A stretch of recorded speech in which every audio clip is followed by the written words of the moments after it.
Finally আজকে সেই দিন, যে দিনটার জন্য প্রায় 8টি বছর অপেক্ষার অবসান হতে চলেছে। তো স্বপ্ন দেখাটাও খুবই জরুরি, তার পাশাপাশি স্বপ্ন পূরণ করাটাও তার থেকে আরো বেশি দরকার।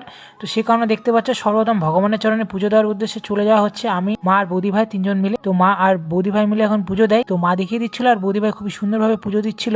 তো পুজো শেষ হয়ে যাওয়ার পর কিছু সময় তোমাদেরকে আরতির সময় ভগবানের চরণে তোমরা কিছুটা সময় শঙ্কর ধ্বনি আর উলুর ধ্বনি শোনো, তোমাদেরও ভালো লাগবে।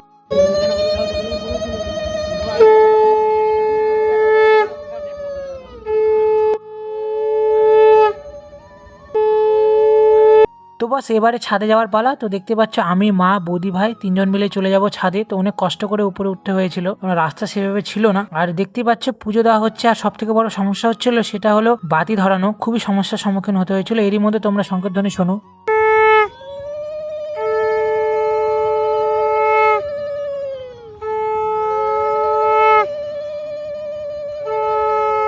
তো বস দেখতে পাচ্ছ পুজোর পরে মা এখন সকলকে প্রসাদ দিয়ে দিচ্ছে। এরই মধ্যে ঢালের কাজে শুরু হয়ে গেছে। তো স্বপ্ন দেখা ভালো আর স্বপ্ন পূরণ করতে হয়। তো অসংখ্য ধন্যবাদ আমার বাবাকে, কেননা প্রায় 8টি বছর আগে দেখা স্বপ্ন আজ বাস্তবায়িত হচ্ছে। তো সে না থাকলে কখনোই সম্ভব হতো না, কি বলবো। আর দ্বিতীয়ত নিজেকেও খুবই ভালো লাগছে। উপর থেকে না নিচের দিকে দেখতে না প্রচুর ভয় ভয় লাগছিল, কেননা অনেক ছোট ছোট মনে হচ্ছিল সকলকে। আর এরই মধ্যে নামার সময় কিন্তু প্রচুর বাধার সম্মুখীন হতে হয়েছে সকলকেই ছাদ থেকে। আর এরই মধ্যে দেখতে পাচ্ছ কাজ কিন্তু খুবই সুন্দরভাবে চলছে। প্রায় 5 ঘন্টার মতো প্রায় কন্টিনিউ কাজ চলে, তারপর একদম স্থগিত হয়। তারপর সমস্ত দাদাদের খেতে দিয়ে দেওয়ার উদ্দেশ্যে এখন যাব। তো সকলকে খাবার দাবার দিয়ে তারপর দেখতে পাচ্ছ রাতে বাবার বন্ধুরা এসেছিল, সকলে মিলে এখন বসে খাওয়া দাওয়া করছে। তো বাই, তোমাদের সঙ্গে দেখা হচ্ছে নেক্সট ভিডিওতে। বাই, সকলে ভালো থেকো।